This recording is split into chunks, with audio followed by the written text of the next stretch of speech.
Halo, selamat malam. Halo teman-teman, apa kabar? Saya harap semuanya dalam kondisi yang sehat. Pada video kali ini kita akan melanjutkan bahasan money management dalam trading. Jadi bisa dikatakan ini adalah video money management part 2. Judulnya adalah Jadilah Penumpang yang Baik. Apa maksud dari judul ini? Mari kita mulai. Tapi sebelumnya, ada beberapa hal yang perlu diperhatikan. Yang pertama, diskusi ini nanti akan menggunakan aplikasi POS atau Panen Online Stock Trading. Kemudian penjelasan di video ini akan menggunakan istilah-istilah sederhana supaya mudah dipahami oleh teman-teman, khususnya yang masih awam. Dan bila ada yang tidak puas, saya ikhlas karena saya memang bukan alat pemuas. Mari kita lanjut teman-teman. Ada beberapa pertanyaan yang banyak diajukan oleh teman-teman yang masih baru. Salah satunya adalah ada yang bertanya seperti ini.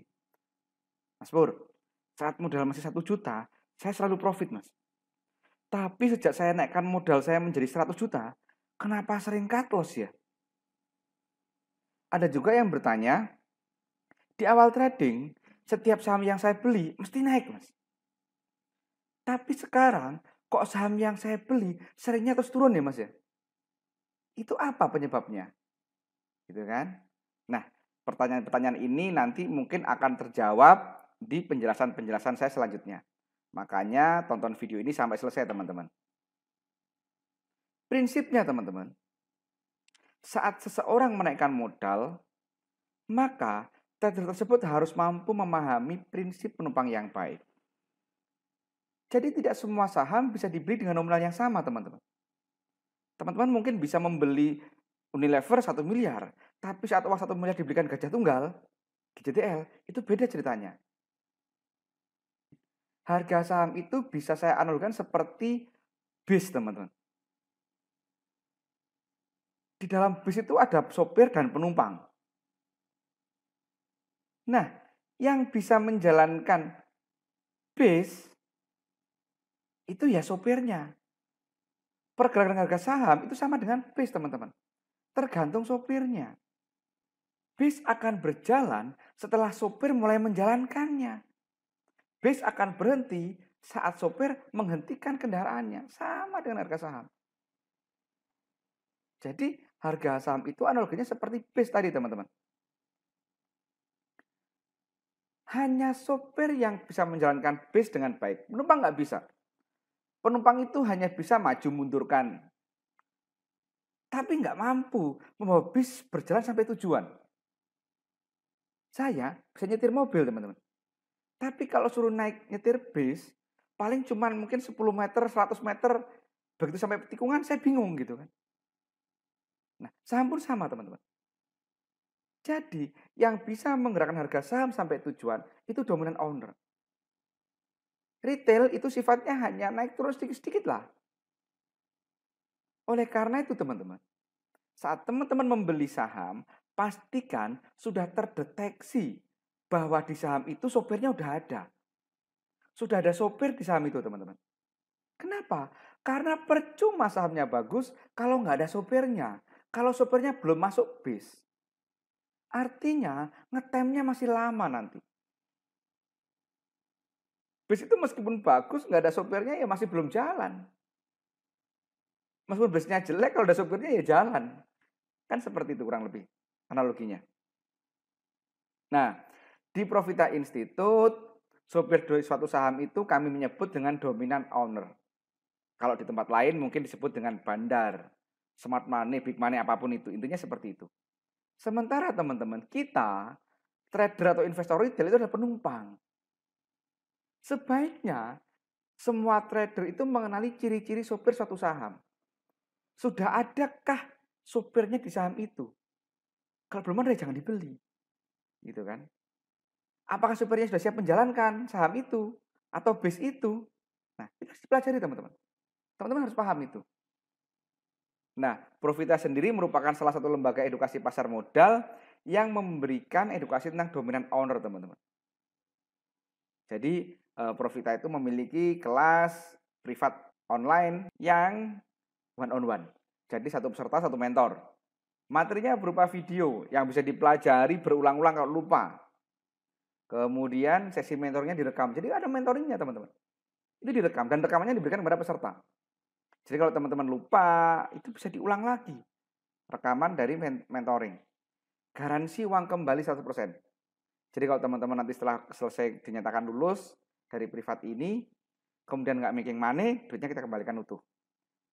Dan waktunya fleksibel teman-teman. Jadi bisa perjanjian. Bahkan kami beberapa kali privat itu jam 1 malam. Kenapa? Karena peserta biasanya jam 1 malam. Karena ada di luar negeri, ada di Eropa tepatnya. Nah, itu memungkinkan teman-teman. Oke, ini iklannya. Sekarang kita lanjutkan materinya teman-teman. Prinsip sopir itu teman-teman. Semua sopir itu pingin penumpangnya bersikap baik. Duduk yang rapi, gitu kan. Menempati kursinya, menempati nomornya, dan seterusnya. Nah, sementara teman-teman, beberapa hal yang membuat sopir terganggu itu diantaranya contoh berisik. Wah, apalagi bertingkah, gitu kan. Nah, ini nggak suka sopir itu. Gitu kan. Atau berlebihan. Baik itu jumlahnya maupun ukuran tubuhnya, gitu kan. Maaf, saya nggak ngomong gendut, gitu kan. Tapi gambarnya mengatakan seperti itu. Harusnya bangku itu bisa untuk 2 penumpang karena orangnya berlebihan sehingga hanya untuk 1 penumpang. Nah, nggak suka sopir itu. Atau yang penumpang terlalu banyak gitu kan, melebihi kapasitas, oh bahaya. Kenapa sopir nggak suka? Nanti bisa kesemprit sama polisi gitu kan. Nah ini teman-teman. Jadi sekali lagi ada 2 hal yang membuat sopir itu nggak suka. Yang pertama berisik, yang kedua adalah berlebihan. Nah kalau sopirnya jengkel apa yang terjadi teman-teman? Kalau sopirnya jengkel itu ya diturunkan penumpangnya. Turun dulu ya kamu deh gitu kan. Artinya apa? Harga sahamnya diturunkan dulu teman-teman. Wah ini yang membuat atau ditinggal pergi. DO-nya nggak di situ lagi. Maka nanti teman-teman akan mendengar istilah bandarnya liburan ya gitu kan. Maksudnya ini. Sehingga harga saham akan sideway. Ya kalau sideway cuma seminggu 2 minggu nggak masalah. Nah kalau sideway-nya 3 bulan, 5 bulan. Stres yang nunggu. Mau keluar nggak bisa. Nggak naik gitu kan. Itu mungkin sekali teman-teman. Sehingga nanti membuat retail nggak sabar. Diturunkan retail panik. Sideway itu nggak sabar. Endingnya cut loss. Nah, inilah yang menjawab pertanyaan di awal tadi. Kenapa kalau cuma 1 juta making money? Tapi 100 juta kok nggak jadi making money ya? Nah karena mungkin ini teman-teman. Karena berlebihan tadi. Nah oleh karena itu ada tips supaya sopir tidak terganggu teman-teman. Dan ini masuk materi manajemen. Yang pertama jangan berisik. Berisik dalam hal ini banyak konteksnya. Salah satunya tidak banyak bicara di medsos tentang saham tertentu. Ini salah satunya. Kenapa? Karena kalau kita terlalu banyak ngomongin satu saham di medsos, orang jadi ngikutin gitu kan. Nanti jadi berlebihan. Makanya akan sangat menarik apabila kita membeli saham tapi belum ada berita yang keluar tentang saham itu. Itu menarik teman-teman. Karena artinya apa? Retail nggak ngikutin. Carat ini. Jadi alangkah lebih menyenangkan kalau kita membeli satu saham yang tidak muncul di berita-berita. Baik itu di berita media, di grup-grup, dan seterusnya. Kenapa? Karena penumpangnya sedikit. Retail nyaman bekerja. DO nyaman bekerja. Gitu kan? Nah, bisa juga ada yang mengatakan jangan berisik itu definisinya sebagai nggak usah keluar masuk terlalu banyak gitu kan. Artinya kalau kita mau scalper itu duitnya jangan sampai miliaran misalkan seperti itu. Nah, ini definisi dari jangan berisik. Saya sendiri mengatakan kalau ada yang berisik bahas kode saham di medsos itu ada 2 kemungkinannya. Yang pertama dia merupakan bagian dari dominant owner untuk menggiring opini publik. Ya, contohnya misalkan kemarin Raffi Ahmad, Ari Lasso yang sempat dipanggil sama OJK dan seterusnya. Yang pertama itu. Yang kedua, dia masih pemula atau cari temen gitu kan. Ayo, ayo beli barang-barang ini yuk karena dia nggak pede gitu kan. Nah ini, makanya teman-teman, nggak usah lah kita bahas-bahas kode saham di medsos. Kalau bahas pasar modal boleh, silakan bahas saham boleh, tapi jangan bahas-bahas kodenya. Mungkin teman-teman nggak ngefek gitu kan. Tapi kalau teman-teman nanti punya follower dan seterusnya, nah itu yang akan berpengaruh. Nah itu teman-teman, salah satu tipsnya. Yang kedua, jangan berlebihan.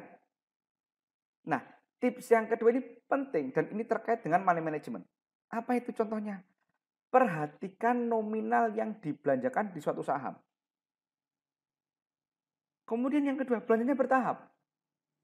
Intinya, pastikan nominal belanja adalah 1-2% dari rata-rata transaksi sebelumnya. Maksimal tuh teman-teman. Jadi, kalau ada satu saham itu rata-rata transaksinya 1 miliar, maka kita bisa masuk di saham itu dengan leluasa itu 10 juta. Bisa dipahami teman-teman? Itulah kenapa di Profita itu saham-saham yang direkomendasikan itu rata-rata memiliki nilai transaksi minimal di atas 5 miliar. Kalau teman-teman perhatikan resume yang dibagi Profita setiap pagi, setiap sore, itu selalu ada keterangan lebih besar daripada 5 miliar. Kenapa? Supaya kita bisa gampang masuknya, nyaman masuknya. Nah, untuk mengetahui berapa nilai rata-rata transaksi sebelumnya, itu teman-teman bisa masuk ke menu complete book. Nanti teman-teman masuk ke menu complete book, nah di sini ada value. Nah, value-nya berapa ini? Kalau hari kemarin value-nya 10 miliar, berarti kita bisa masuk di situ aman 100 juta. Bisa dipahami teman-teman? Nah, kesimpulan dari penjelasan ini adalah yang pertama, mengelola dana 1 juta dan 100 juta atau 1 miliar itu berbeda perlakuannya. Kalau 1 juta masih gampang keluar masuk, nggak masalah, tanpa beban. Kalau udah di atas 100 juta, nah itu harus hati-hati, perhatikan juga. Dan perhatikan money management dan nominal belanja setiap sahamnya. Masuk secara bertahap, kemudian batasi jumlah saham dan seterusnya. Teman-teman bisa lihat video money management part 1. Oke, semoga bermanfaat video ini. Bila ada pertanyaan, teman-teman bisa tulis di kolom komentar atau mungkin teman-teman bisa berteman dengan saya di Facebook atau nomor handphone saya tertera di sini. Silakan dihubungi saja bila ada sesuatu yang perlu ditanyakan. Kami juga terbuka terhadap kritik dan saran dari teman-teman untuk kemajuan semua. Demikian dari saya, semoga bermanfaat. Terima kasih. Wassalam.